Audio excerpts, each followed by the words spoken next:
Bonjour à tous, un petit peu en avance. Je vous propose qu'on attende quelques instants avant de démarrer.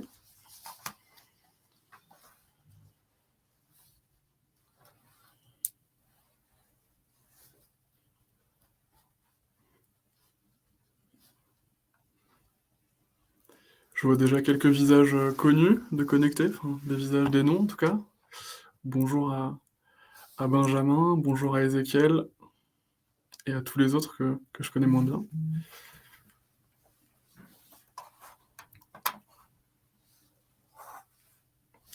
Est-ce que tout fonctionne bien? Est-ce que vous pouvez nous dire dans le chat si vous m'entendez bien, si vous me voyez bien, s'il vous plaît?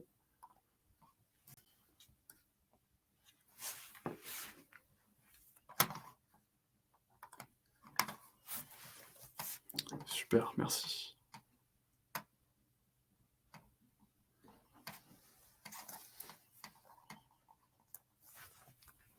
Il y avait vraiment beaucoup d'inscrits à cette session. On est assez loin du compte, on est encore à quelques dizaines. Je vous propose qu'on attende encore 1 ou 2 minutes maximum.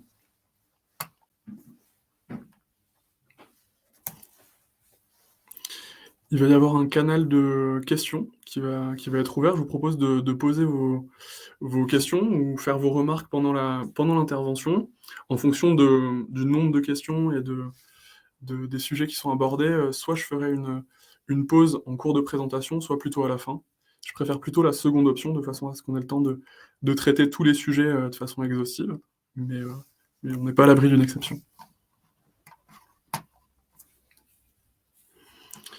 Donc, je vais partager la présentation.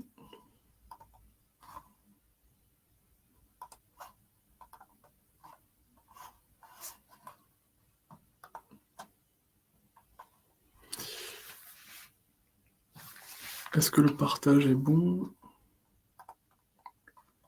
Je pense que c'est mieux comme ça.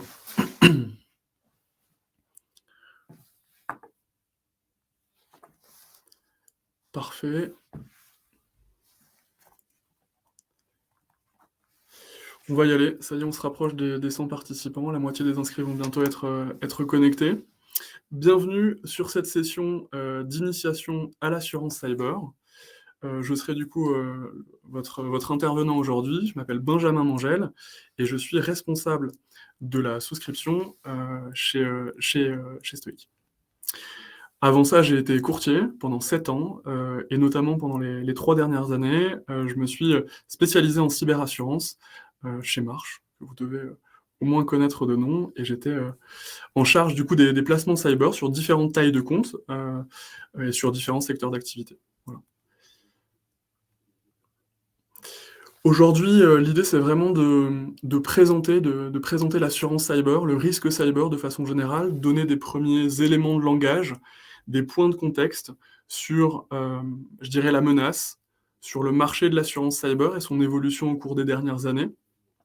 Avant de rentrer un petit peu plus en détail sur le contrat d'assurance cyber de façon générale, principales garanties, principales exclusions, et puis on finira par vous présenter finalement la proposition de valeur de Stoic, je dirais dans la suite et dans la continuité des premières parties.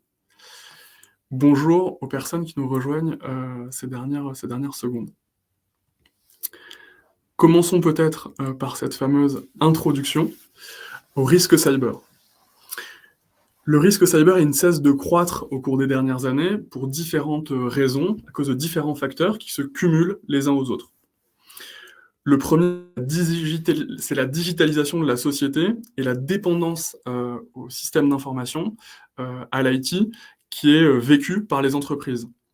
Les années 2010 à 2020 ont vraiment été une période où toutes les entreprises sont passées sur des modèles où, je dirais, leur CRM, leur site internet, leurs logiciels métiers, les ERP, sont devenus absolument centrales dans leur activité. Et de fait, leur dépendance à ce système d'information est devenue de plus en plus importante. C'est vrai qu'il y a eu une période où on avait le sentiment que seules les grandes entreprises ou seuls certains secteurs d'activité comme la technologie ou la santé étaient concernés. Aujourd'hui, je pense qu'il y a une vraie prise de conscience de cette dépendance à l'IT, quel que soit le secteur d'activité. Évidemment, la sévérité d'une attaque cyber va dépendre, du secteur d'activité. Elle va être plus ou moins violente en fonction je dirais du lien entre le chiffre d'affaires d'une entreprise et la disponibilité de son SI. Mais c'est un sujet qui est vraiment commun à tous les secteurs d'activité. En parallèle de ça, la digitalisation, elle engendre une collecte de données personnelles beaucoup plus importante qu'au cours des dernières années. Nos données, sont, collectées dans tous les secteurs de notre vie personnelle, de notre vie professionnelle et donc représentent une menace, plus importante aussi de ce côté-là. D'un point de vue donc de la menace, au-delà de cette dépendance accrue et de cette sensibilité qui augmente, on a une structuration de la menace. Une criminalité qui s'organise, qui s'est organisée au cours des dernières années. Désormais, on a vraiment affaire à des organisations, criminelles, organisées par pôles de compétences, qui sont je dirais, de vraies, petites entreprises malveillantes et qui ont, extrêmement professionnalisé, leur démarche. Elles ont automatisé leurs process, je dirais qu'elles ont tendance à utiliser des outils de sécurité qui sont de plus en plus, hem, ouais, automatiques avec, une part de plus en plus importante à la technologie. On n'est plus dans une situation où les hackers sont je dirais, des personnes seules derrière leur PC, ciblant, des grandes entreprises à la façon d'un commando. L'immense majorité de la menace qui touche les entreprises, françaises, c'est lié à cette criminalité organisée. Donc si on prend, ces 3 grands, sujets, à propos de la menace, on se rend compte que tous les secteurs d'activité sont concernés, que, la dépendance, au système d'information est de plus en plus grande, quel que soit le secteur d'activité. On se rend compte aussi que le sujet de la confidentialité de la donnée et du volume de données ne cesse de croître et on est loin d'avoir atteint, je dirais un palier, hein. D'année en année, la croissance est exponentielle et on fait face à une menace qui est désormais, organisée, structurée, qui a automatisé, je dirais, sa recherche de vulnérabilité dans les entreprises, qui travaillent de façon extrêmement massive, et qui donc, par cette automatisation, touche des entreprises de taille très variée et des secteurs d'activité très variés. Aujourd'hui, c'est le principal contre-argument à un de vos prospects, de vos clients qui vous expliquerait qu'il n'intéresse pas les hackers. C'est faux dans la mesure où c'est organisé et c'est automatisé. Voilà un petit peu pour le visage de la menace et les derniers éléments qu'on peut vous partager. Finalement, en face de cette menace, on a un marché de l'assurance cyber qui a suivi, en fait, qui a suivi la tendance. Le plus, parlant, pour voir à quel point le marché de l'assurance cyber est lié à l'expansion de ce risque-là, c'est de retracer finalement l'histoire de l'assurance cyber, depuis ses débuts jusqu'à aujourd'hui, en vous présentant les grandes phases que l'on a traversées, que vous avez traversées aussi, dans votre rapport à l'assurance cyber, pour mieux comprendre finalement dans quelle situation on se trouve aujourd'hui. Je vais passer rapidement, mais l'assurance cyber, elle a été créée, autour des années 2000, évidemment la date n'est pas figée, hem, suite à un besoin finalement qui était remonté par les grandes entreprises, américaines qui étaient victimes de fuites de données massives de citoyens américains sur un marché, je dirais, de 300 millions d'Américains qui ont cette culture de la class action, cette culture de la réclamation commune. De fait, ces entreprises, elles étaient, comment dire, mises en cause et elles se voyaient, elles se voyaient demander des réclamations extrêmement importantes, remettant même, je dirais, en mettant même en péril, je dirais, la survie même de l'entreprise. Et le marché de l'assurance répondait mal finalement à ces enjeux-là, soit parce que, les cas étaient, exclus des polices d'assurance cyber, soit finalement parce que les polices d'assurance, de responsabilité civile, soit finalement parce que, ces polices-là n'étaient pas dimensionnées, n'étaient pas conçues pour faire face à ce type de réclamation-là. Donc essor et création de l'assurance cyber aux États-Unis, principalement fondée sur des enjeux de confidentialité, suite à des réclamations des concitoyens américains. Donc le marché se structure principalement autour de cette menace de responsabilité civile. Néanmoins, pour justifier la création d'une ligne, sont joints à ces garanties de responsabilité civile, des garanties d'assistance et de perte d'exploitation, qui deviendront, je dirais, plus importantes dans la suite de la vie de la cyberassurance. L'arrivée en Europe est un petit peu plus tardive, pour la simple et bonne raison que nous n'avons pas cette culture de la class action et de la réclamation groupée. Et donc finalement, elle voit le jour principalement au travers des grands comptes français qui sont, je dirais, conscients de la dynamique aux États-Unis et de cette fameuse digitalisation dont je vous parlais tout à l'heure. Donc ces entreprises commencent à s'assurer auprès du grand courtage et auprès des grands faiseurs américains, de façon à, je dirais, faire face et anticiper une probable expansion de la menace cyber. On est là dans la première partie des années 2010. On a un marché du courtage et de l'assurance qui se structure autour de la mi-année 2010 pour commencer à créer des pôles d'expertise et des équipes dédiées. Et l'accélération, la prise de conscience, je dirais, de l'intérêt du cyberrisque pour les assureurs se déclenche sur la deuxième, je dirais à partir de 2014-2015, et on a des assureurs de dommages, de responsabilité civile, de lignes financières qui arrivent, qui accourent sur le marché, qui veulent prendre des parts de ce gâteau qui est le marché de la cyberassurance, qui représente finalement une faible sinistralité et un potentiel de croissance important. Le marché est soft, comme on dit, la compétition, la concurrence est forte et donc les prix ont tendance à être bas. Heu et donc cela dure pendant quelques années, jusqu'aux années 2017-2018, où finalement on a une modification, du profil de risque, et de la sinistralité avec l'émergence des ransomware, l'émergence des rançongiciels.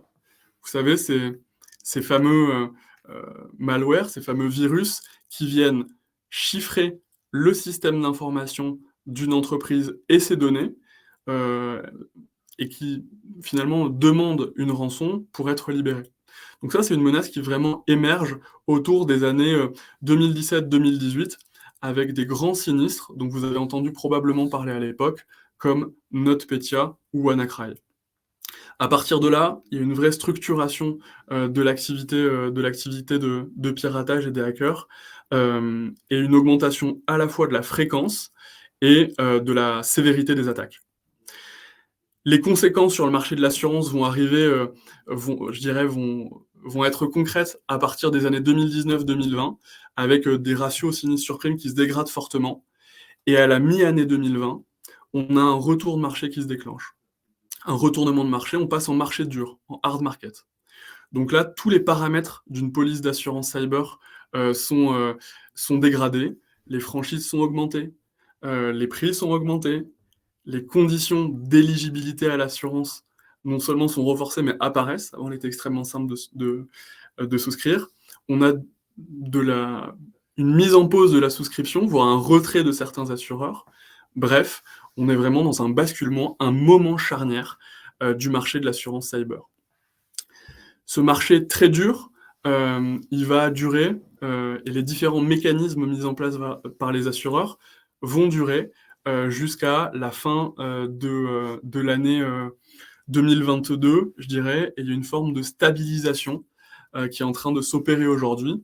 On est vraiment dans une phase du marché, après avoir vécu, des ratios sinistres sur prime très dégradés côté assureur, et après ces actions, correctrices où on est en train de se stabiliser, de trouver une forme d'équilibre, sur le marché de la cyberassurance. Donc voilà un petit peu l'histoire de la cyberassurance, depuis sa création aux USA, en passant par son arrivée en Europe et je dirais son lancement, à un moment où la sinistralité était faible et la demande également, à une accélération, des attaques autour des années, 2017 à 2020 et un durcissement du marché jusqu'à aujourd'hui, tendance qui est en train de se stabiliser. Si je devais résumer en une phrase, on est finalement passé, avant les années 2020, d'un marché où je dirais, l'offre était importante et la demande faible, puisqu'on avait peu de sinistres cyber, à un marché finalement où les sinistres, qui, font les choux gras de la presse, finalement, ont fait passer on fait grandir la demande de façon importante et diminuer, l'offre côté assureur. Mais finalement, qu'est-ce que ce contrat d'assurance cyber? Si vous en avez les tendances, quelles sont les principales, garanties, de la police d'assurance cyber? Il faut garder en tête que la police d'assurance cyber, elle est basée sur 3 principaux piliers, 3 principales garanties. La première, qu'on appelle gestion de crise, qu'on pourrait aussi appeler assistance ou réponse à incident, elle a pour objectif de mettre à disposition tous les moyens financiers, tous les moyens humains, tous les moyens techniques pour évaluer ce qui est en train de se passer et évaluer la sévérité de l'attaque, comprendre, investiguer dans ce qui s'est passé, et puis remettre en état le système d'information et les données dans les meilleurs délais. Là, de façon générale, sur le marché, ce que vous trouvez, c'est 3 principaux pôles métiers: de l'expertise en cybersécurité, de l'expertise technique, de l'expertise informatique, de l'expertise juridique, qui vous accompagne notamment, pour être certain qu'on est bien aligné avec, les exigences du règlement général de la protection des données, limiter les réclamations dans un second temps. Et le troisième pôle métier de l'assistance, ça va être, la gestion et la communication autour de la crise. Autant en interne auprès des salariés, qu'en externe auprès des partenaires, des fournisseurs ou des clients. Donc, premier pôle de l'assurance cyber, la gestion de crise. Petite particularité de Stoic dont on parlera un petit peu plus tard, c'est le fait d'avoir choisi d'internaliser cette réponse à incident avec des experts des principaux cabinets de gestion de crise du marché, de façon à être au plus proche du sinistre, au plus proche des assurés et être le plus efficace et réactif possible. Premier point, l'assistance. Deuxième point, la couverture des dommages et des pertes qui ont été subies. Donc là, l'idée, c'est de venir indemniser l'entreprise pour la perte de chiffre d'affaires, plus concrètement la perte de marge brute qui sera générée pendant la période d'indisponibilité de son système d'information. On peut prendre un exemple qui est très parlant, ce serait celui d'une entreprise, par exemple, qui fait du e-commerce. On se rend évidemment compte du côté central du site web de l'entreprise, et donc une indisponibilité du système d'information, une indisponibilité du site internet engendrerait tout de suite de la perte de marge brute. La police d'assurance cyber va venir indemniser cette perte de marge brute. Et ce, quel que soit le secteur d'activité, et quel que soit le lien entre le système d'information et le chiffre d'affaires. C'est simplement la part de cette marge brute, son importance, qui va varier. Au-delà de cette perte de marge brute, l'intérêt, c'est aussi de venir couvrir tous les frais supplémentaires d'exploitation qui vont aller autour de cette perte d'exploitation. Donc typiquement, un manufacturier, une usine qui aurait recours à de la production, par exemple, automatisée, des lignes de production complètement automatisées, bah, finalement, pour venir limiter sa perte de marge brute, potentiellement, elle peut avoir elle peut avoir besoin d'appeler de la main-d'œuvre, finalement, de la ressource humaine pour faire un travail manuel. Et ça permettra finalement de limiter la perte de marge brute. Et ben, ce sont le genre de frais supplémentaires d'exploitation qui vont être couvertes dans la police d'assurance cyber. Dans les pertes qui peuvent être subies également, dans des cas très rares, il peut y avoir aussi je dirais, l'indemnisation de la rançon. Et je ferai un focus sur cette partie-là un petit peu plus tard, parce que c'est extrêmement intéressant d'avoir de la granularité sur finalement la prise en charge du préjudice subi par le client au titre de la rançon qui peut être versée. Un cas qui est, contrairement aux idées reçues, assez rare. L'immense majorité des dossiers sont traités sans paiement de la rançon. Donc, premier pilier, l'assistance. Deuxième pilier, la couverture des dommages subis et des pertes. Troisième pilier de l'assurance cyber, le volet responsabilité civile. L'enjeu principal du volet de responsabilité civile, c'est de venir faire face à des réclamations de tiers relatifs à une fuite de données personnelles ou de données confidentielles. Donc là, l'idée, c'est que l'assureur va venir prendre en charge les frais de défense et les indemnités qui vont être versées à ces tiers qui se retournent contre notre assuré au titre de ce préjudice qui a été subi. En option, notamment chez Stoic, en plus, on peut prendre en charge tous les frais relatifs à une réclamation qui serait liée à la transmission de virus subie par un partenaire de notre assuré. Le cas concret, ce serait, vous avez un assuré tout simplement qui a une activité, par exemple, que sais-je, de logistique et qui a des liens informatiques avec ses différents clients. Dans le cas où ce prestataire de logistique diffuserait via ses connexions, avec ses clients, un virus de façon involontaire, dans le cadre de réclamations qui seraient faites par ces tiers, ben, la police d'assurance cyber viendrait indemniser cette transmission de virus aux tiers. Une autre option, de la police cyber, je vous ai parlé des 3 piliers, principaux. Il y a aussi une autre option qu'on propose, en complément chez Stoic, c'est l'assurance de la fraude informatique. Donc là, concrètement, c'est, une extension, qui vient couvrir le détournement de fonds, le détournement d'actifs, qui va être, je dirais, une des conséquences ou la conséquence d'une intrusion sur le système d'information. On n'est pas sur le même périmètre qu'une fraude traditionnelle, hein, où il peut y avoir de l'ingénierie sociale et des causes non informatiques. Nous, on est vraiment sur une fraude, je dirais, qui découle d'une intrusion sur le système d'information. Voilà pour les 3 principales garanties d'une assurance cyber, je dirais, de façon traditionnelle, hein, chez Stoic et chez les autres, et puis une option qu'on vous propose en complément, particulièrement chez nous. Un petit focus, rapide sur les principales exclusions de la police cyber. L'idée ici n'est pas de vous lister, l'intégralité, des exclusions, d'une police d'assurance cyber, ni la nôtre ni celle des concurrents, mais plutôt de vous présenter les grandes exclusions qu'il faut avoir à l'esprit quand vous venez présenter une assurance cyber à un de vos clients. Ce qu'il faut garder à l'esprit déjà, c'est que la police d'assurance cyber, comme vous l'avez vu dans les garanties, c'est une police qui va venir couvrir des dommages immatériels. On va vraiment venir couvrir des préjudices qui sont financiers. En aucun cas, une police d'assurance cyber ne peut couvrir des dommages matériels ou des dommages corporels, consécutifs à une cyberattaque.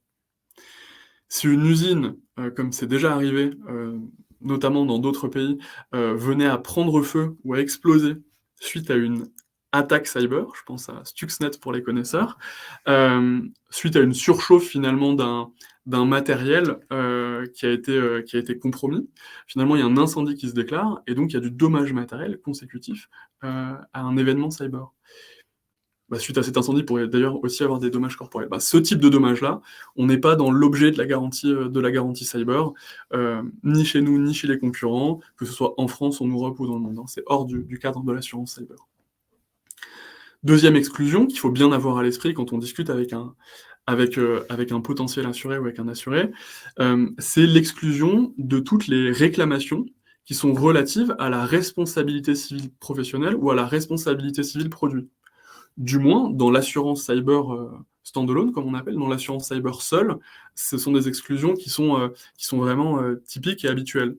C'est-à-dire que lorsque un client de notre assuré, fait une réclamation au titre de la non-réalisation de la prestation qui a été achetée, typiquement si, je prends par exemple, l'exemple de notre fameux logisticien qui contractuellement doit, venir faire des, livraisons de façon, hebdomadaire, il y a un engagement contractuel là-dessus auprès de certains clients et que du fait d'un incident cyber, de l'indisponibilité des plannings des chauffeurs, de l'indisponibilité, de la plateforme logistique, de l'indisponibilité de tout ou partie de son système d'information, ne peut pas réaliser la prestation, eh bien, finalement, c'est plutôt des enjeux qui vont et des réclamations qui vont pouvoir être faites au titre de ces polices-là, mais pas de l'assurance cyber. Donc voilà pour les 2 premières exclusions, qu'il faut bien garder à l'esprit. La troisième, c'est l'exclusion des pannes extérieures, l'exclusion infrastructure. Pareil, une exclusion qui est vraiment commune, à l'intégralité des polices d'assurance cyber du marché. L'idée ici de dire que lorsqu'un fournisseur, d'accès à l'énergie ou un fournisseur de télécommunications, est, indisponible, sur une zone géographique, hein, pas sur l'infrastructure de nos assurés, et bien finalement on est dans un risque qui est systémique. Et l'assurance cyber a l'objectif de faire face à des événements ponctuels, évidemment, aléatoires, mais en aucun cas, je dirais de couvrir, comme ça des événements qui sont beaucoup plus vastes. Vous imaginez bien que s'il y a une panne de courant ou une indisponibilité de la fibre sur la défense, je pense qu'avec les centaines de déclarations qui en découleraient, le marché de l'assurance cyber serait probablement en piteux état, voire, en immense difficulté. Voilà les 3 exclusions sur lesquelles je voulais faire un focus impérativement. Il y en a d'autres, beaucoup plus classiques que je vous laisse, lire à l'écran. Un dernier focus peut-être sur, l'exclusion liée à l'amélioration du système informatique, qui est spécifique du coup à l'assurance cyber. Je pense que les autres vous parlent déjà. C'est le fait que la police d'assurance cyber, comme je vous l'ai dit tout à l'heure, elle va investiguer, puis elle va reconstruire le système d'information dans l'état initial avant l'attaque. Effectivement, s'il y a eu une attaque, probablement qu'il y a des améliorations à faire, il y a un renforcement de la sécurité à opérer. Bah, l'assurance, elle n'a pas pour objectif de venir couvrir cette extension, cette amélioration de la sécurité, mais simplement de remettre en état initial. Les surcoûts liés à l'amélioration restent à la charge des assurés et des entreprises. Voilà, je dirais pour, le, du coup, le contexte dans lequel on évolue dans une première partie, cette évolution de la menace, cyber, les grandes tendances de marché et puis ce que c'est que l'assurance cyber. Dans ce contexte-là, Stoic a été créé, il y a maintenant, près de 2 ans, avec une proposition de valeur qui est celui de l'assurance active, qui va un petit peu, au-delà du modèle, traditionnel de l'assurance cyber, qui est finalement, un modèle où on transfère, le risque au marché de l'assurance, suite à une évaluation, technique, une évaluation, du risque et qui finalement est un contrat d'assurance, somme toute assez traditionnel qui vit, tout au long de la période, et n'intervient évidemment qu'au moment, du sinistre. La réflexion et la création même de Stoic, elle a été basée sur la réflexion, suivante, qui est celle de dire: «En fait, on est face à un marché qui est déséquilibré, on est face à un marché où les ratios sinistres sur prime ne sont pas stables, où la menace, on l'a vu, hein, dans les années 2017 et 2018, était difficile à anticiper. Et donc, il est impératif d'arriver avec un bloc, un produit qui approche à la fois, le côté assurantiel et à la fois le côté prévention, de façon à venir, réduire, la et je dirais et améliorer la posture de risque des entreprises. Finalement, Stoic aujourd'hui, c'est un contrat d'assurance cyber avec des garanties traditionnelles que je vous ai présentées tout à l'heure, mais auquel on a intégré certains modules, que je vais vous présenter maintenant, de prévention autour de ce risque-là. L'une des idées que l'on a creusées quand on a travaillé les différents outils de prévention, bah, finalement, c'est, heu, l'effet générateur, des sinistres cyber. Et en fait, ce qui est intéressant de voir, c'est qu'il y a 2 principales menaces auxquelles, sont exposées les entreprises. La première, c'est les vulnérabilités techniques, les failles dans le système d'information et la deuxième, c'est les vulnérabilités, humaines. Je dirais, le fait de tomber dans le panneau d'un mail de phishing, d'un hameçonnage ou cliquer sur un lien malveillant. Du coup, d'un point de vue de la part, c'est ce que vous avez à l'écran, hein, on estime qu'il y a environ 20 des attaques qui sont liées à l'exploitation d'une faille technique et 80 plutôt, liées au facteur humain. Donc finalement, notre idée a été de venir, intervenir sur ces 2 sujets pour éviter l'intrusion initiale et réduire la fréquence de sinistres sur, notre portefeuille. Un petit focus peut-être sur ces failles techniques. Question qu'on a beaucoup de nos courtiers qui ont du mal à matérialiser, à comprendre ce qu'est une faille technique, étant donné que déjà c'est immatériel, et puis, c'est difficile de comprendre, pourquoi cette menace, elle est vivante et elle évolue tout au long de la vie du contrat. Ce qu'il faut avoir en tête, c'est que la façon, traditionnelle de fonctionner en assurance, c'est de faire une photographie à l'instant T au moment de la souscription et de renouveler finalement le cliché à chaque renouvellement, via des questionnaires, via des appels, parfois sur les très grands comptes.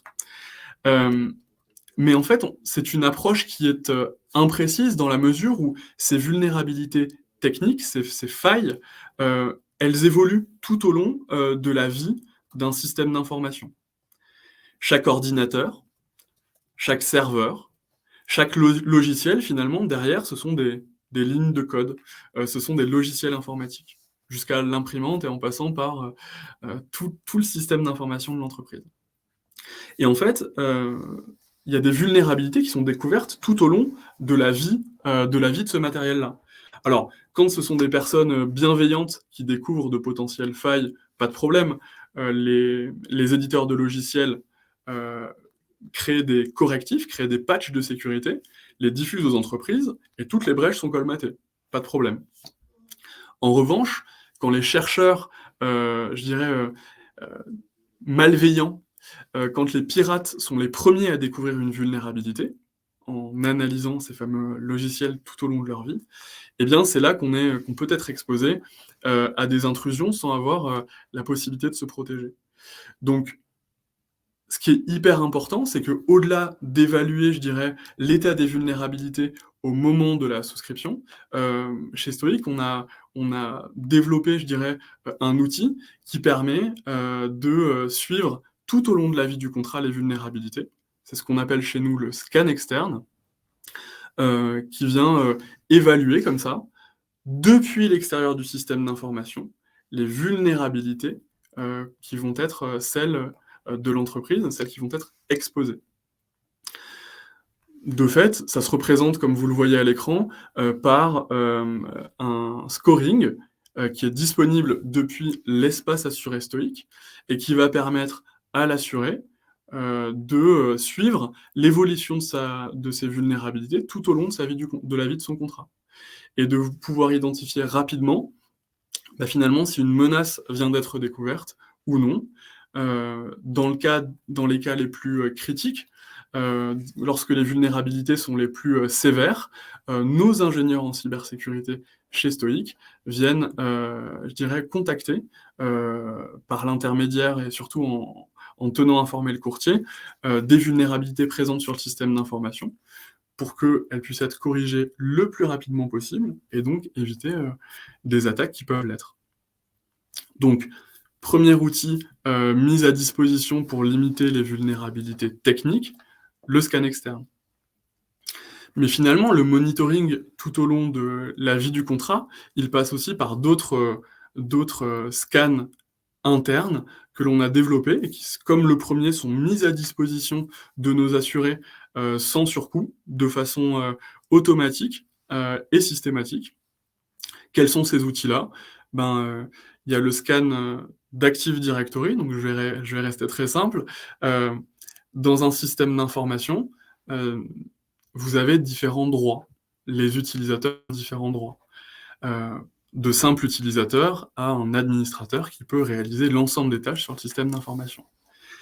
Ce qui est dangereux dans une entreprise, et quand un pirate arrive sur ce système d'information, c'est de lui compliquer la tâche, qu'il n'ait pas la possibilité d'être administrateur du système d'information le plus rapidement possible.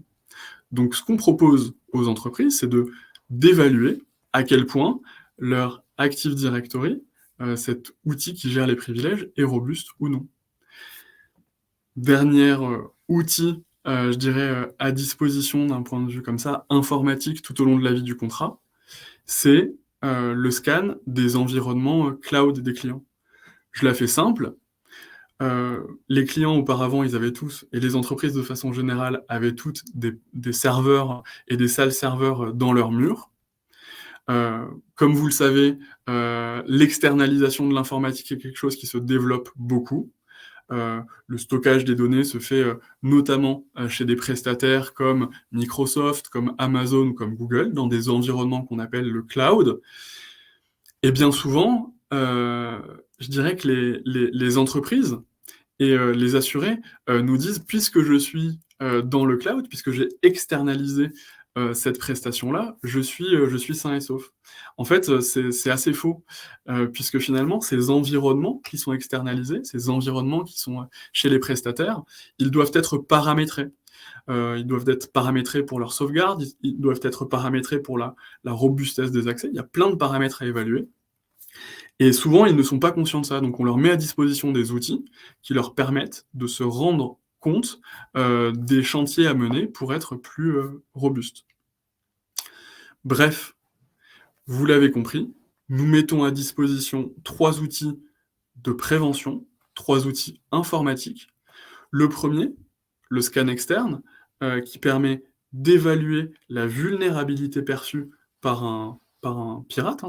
C'est un outil qui est très proche de ce qui est utilisé par les pirates dans leur automatisation, des attaques, de façon à voir les mêmes choses qu'eux, voir les failles et aider l'entreprise à avoir la meilleure réactivité et à corriger cela.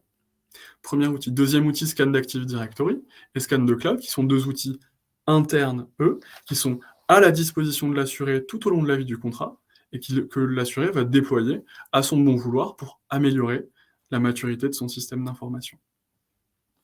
Ce qu'il faut que vous ayez en tête, c'est que ces outils nous permettent d'améliorer la posture de risque moyenne de nos assurés, de limiter la fréquence des attaques grâce à un scan externe, en fermant ces failles, et d'amoindrir la sévérité avec, je dirais, tous les renforcements de l'Active Directory et du cloud qui vont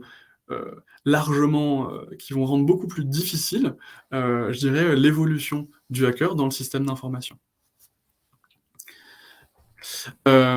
On a parlé des vulnérabilités techniques, mais 80% des attaques sont quand même liées à des erreurs humaines, enfin du moins au fait de tomber dans le panneau d'attaque, de hackers. Donc on a créé un module de simulation de phishing. L'idée, encore une fois, c'est depuis l'espace assuré Stoic, l'équipe informatique du client va pouvoir paramétrer des campagnes de faux phishing avec des modèles qui ont été créés par nos équipes, une douzaine de modèles, qui vont permettre d'envoyer tout au long de la vie du contrat des faux mails de phishing aux équipes. L'idée n'est pas de piéger, je veux dire, n'est pas de sanctionner, mais plutôt de suivre de façon chiffrée avec un tableau de suivi, le taux de clics et le taux d'identifiants qui sont donnés tout au long de la vie du contrat pour pouvoir accélérer la sensibilisation. Quand il y a un collaborateur d'ailleurs qui tombe dans le panneau, Stoic présente finalement la démarche et sensibilise via un module en direct le collaborateur qui s'est trompé. Et donc, par ce biais-là, on vient réduire encore une fois la fréquence d'attaque et du moins la possibilité d'entrer dans le système d'information par les moyens humains. Donc vous l'avez vu, on a touché à la fois on s'attaque à la fois aux vulnérabilités techniques et à la fois aux vulnérabilités humaines pour avoir une meilleure gestion du risque de nos clients et donc de notre sinistralité. Au-delà des outils, j'ai commencé à vous en parler tout à l'heure, au-delà des outils de prévention qui viennent limiter le risque, on a internalisé la réponse à incident avec des experts qui nous arrivent de chez Wavestone, notamment, donc cabinet réputé dans la gestion d'incidents cyber, mais aussi pour certains d'entre eux de chez Inquest, notamment en tant que consultant. L'idée étant d'être au plus proche de l'événement et donc d'optimiser la réponse à incident, le délai de réponse et son efficacité. L'un des enjeux étant notamment le manque de ressources disponibles sur le marché pour gérer les incidents. Et donc, par ce biais-là, on s'assure d'une disponibilité du plus haut niveau et de la plus grande disponibilité des équipes de réponse à incidents. Mais finalement, le plus important, une fois que vous avez compris les grands enjeux cyber, les principales garanties, et que vous souhaitez avancer avec Stoic, finalement, comment est-ce qu'on travaille? Comment est-ce qu'on peut avancer ensemble? Comment est-ce que vous pouvez distribuer des produits Stoic? Eh bien, on a une souscription simple et automatisée pour les comptes qui font entre 0 et 50 millions de chiffre d'affaires. Pour cela, il suffit de créer de façon indépendante et très simple un espace courtier sur notre site Stoic. Et vous pouvez, en rentrant le nom de l'entreprise et son nom de domaine, ou on pourrait dire son site internet, je dirais entamer une étude sur un des comptes de votre portefeuille. Ce qui va se passer, c'est que le fameux scan de vulnérabilité dont je vous parlais tout à l'heure, qui est utilisé tout au long de la vie du contrat, nous sert aussi à évaluer la maturité, la posture de risque en amont de la souscription. Donc le scan tourne quelques heures et va, de ce fait, évaluer les vulnérabilités perçues depuis l'extérieur et donner un score. Si ce scoring, cette notation est supérieure à 60%, alors on se dirige vers une assurabilité. Si ce n'est pas le cas, c'est qu'il y a des vulnérabilités critiques ou trop importantes qui ont été constatées.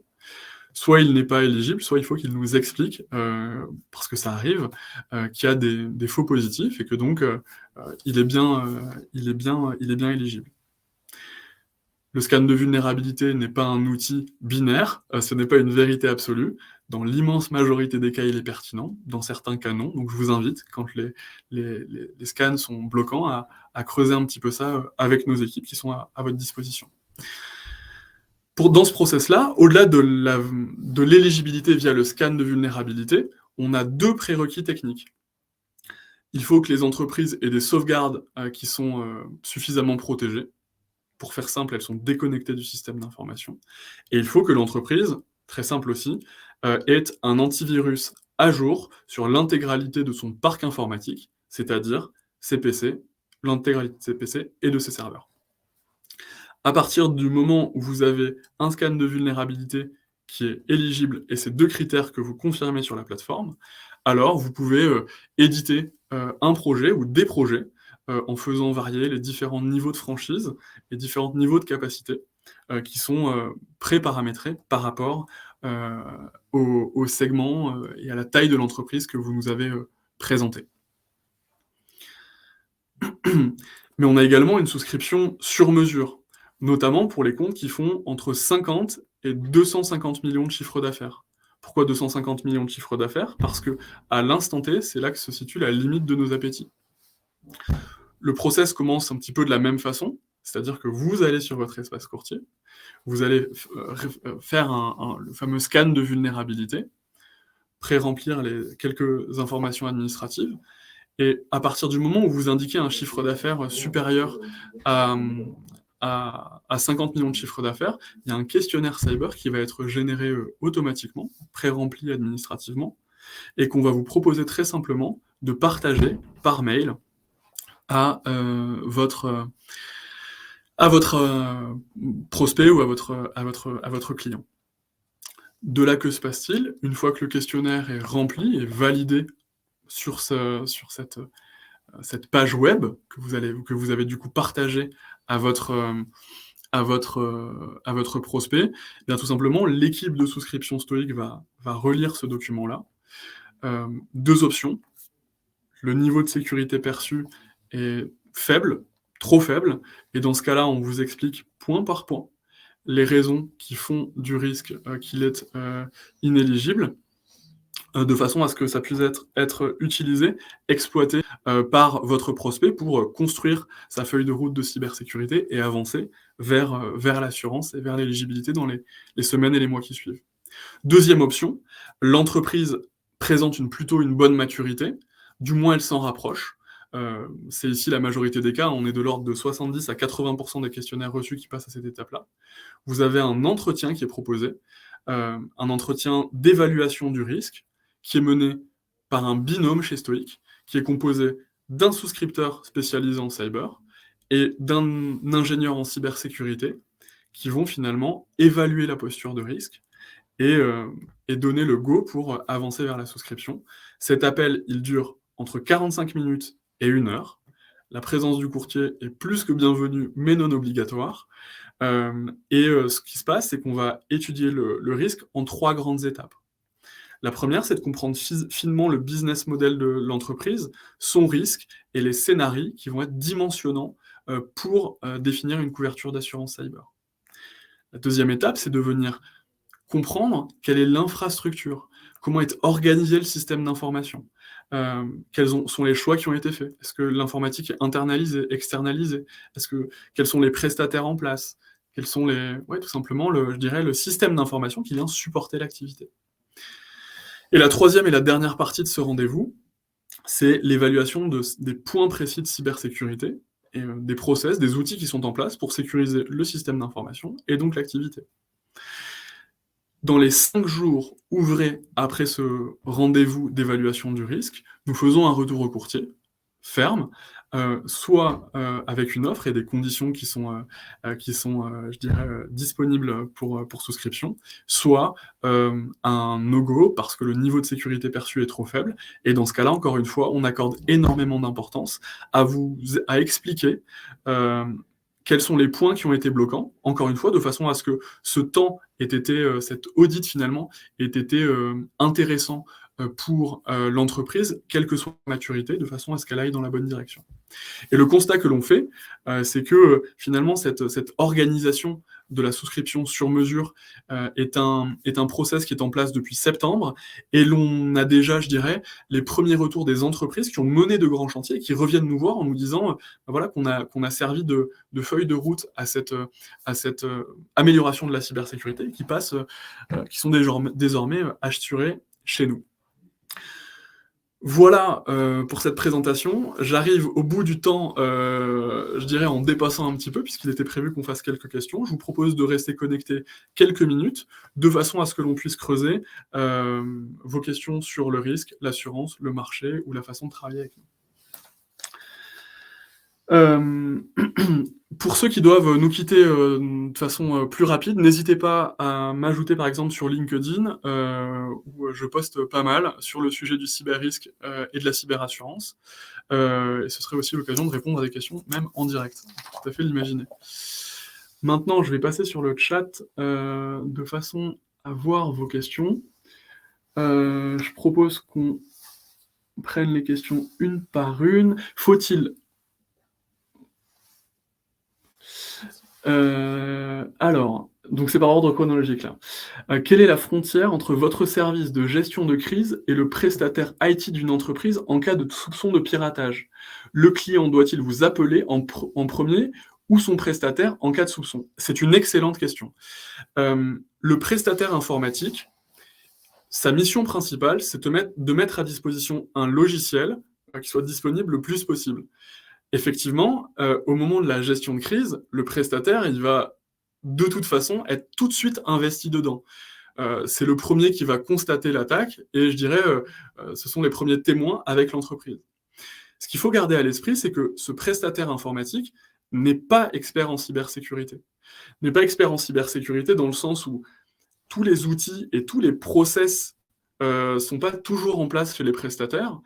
Et donc, son métier n'est pas de répondre à l'incident. Il va travailler à sa remédiation, mais je dirais que les architectes, je dirais, et les leaders en cas de sinistre sont vraiment les experts de gestion de crise de l'assureur, en l'occurrence de chez Stoic, qui vont vraiment investiguer, qui ont la compétence d'investigation, qui est assez rare, et qui vont travailler main dans la main avec le prestataire, avec l'assuré pour remettre en situation, en état le sujet. Mais je dirais que le plus important, peut-être, c'est d'appeler l'assistance Stoic, parce que ça va vraiment permettre, dès les premières minutes, dès les premières heures, de venir contingenter, limiter les capacités d'un attaquant à se déployer ou faire au plus vite pour limiter la durée de l'incident et donc la perte d'exploitation, notamment. Alors, ensuite, je vais prendre dans l'ordre. Avez-vous des exigences de prévention pour éviter des intrusions physiques sur site? Lesquelles? Effectivement, les intrusions sur site sont un vecteur d'attaque. Pas le premier, c'est pas la fréquence la plus importante, et c'est en général pas les sinistres les plus sévères. Mais effectivement, ça arrive.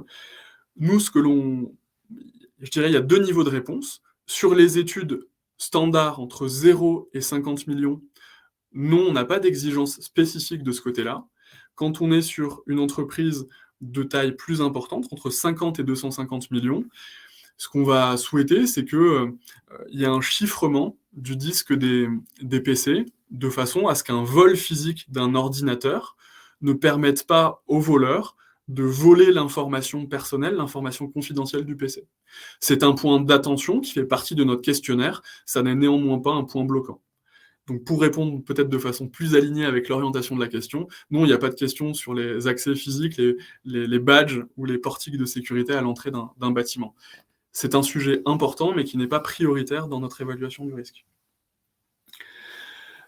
Pourriez-vous nous transmettre le PowerPoint de présentation pour des réunions clients? Bien sûr, ce PowerPoint va vous être adressé, au même titre que la rediffusion de cette session si vous en avez besoin, au même titre que tous les webinaires qui ont eu lieu auparavant sur des sujets complémentaires et croisés. Ayez aussi en tête que la plateforme Courtier Stoic est une source d'informations importante. Vous avez des rapports par secteur d'activité qui vous permettent de donner des exemples en rendez-vous.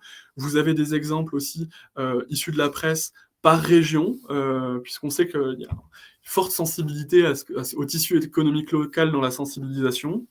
Et puis surtout, le plus important, va être disponible depuis la plateforme Stoic à partir du début du mois de février, un module de formation, une session de formation éligible à la DDA de 1 heure, divisé en 4 modules pour plus, je dirais, de synthèse et pour se caler sur vos agendas respectifs qui sont très intenses, on le sait, et qui va vous permettre d'approfondir les différents points que je vous ai présentés là.